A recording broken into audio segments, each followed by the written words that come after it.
Love is an encounter.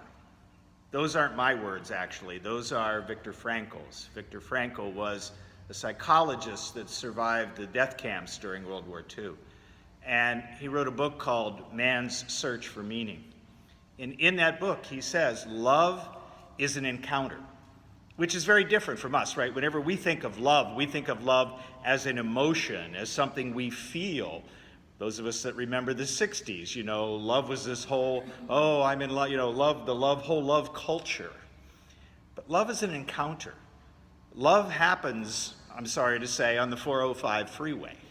It happens in the Target parking lot the day after Thanksgiving. Love happens in those squabbles at home over money and issues. Love happens on those times when we open the front door at midnight and there's our son with a policeman. Love is an encounter. It's not an emotion. We hear this very contentious reading today with Jesus and the Syrophoenician woman. And there's a lot of people that want to dig down and say, well, why is Jesus so abrupt to her? Why does Jesus treat her this way? And we miss the whole point in trying to determine what Jesus' motives are, rather than focus in on her tremendous faith. And that's an encounter. And we forget that sometimes counters are push and pull and, tug and so on. And we, in this day and age, we sometimes don't have the patience to walk through an encounter with another person. And loving that person is sometimes walking through that encounter, that kind of messy thing that we want to do. And this is messy, isn't it? I mean, it's not a nice conversation. Why should I throw the scraps from the dogs to you? But if we focus on that, we miss the last line. We miss the end part where he says, greater faith have I not found in all of Israel than this woman.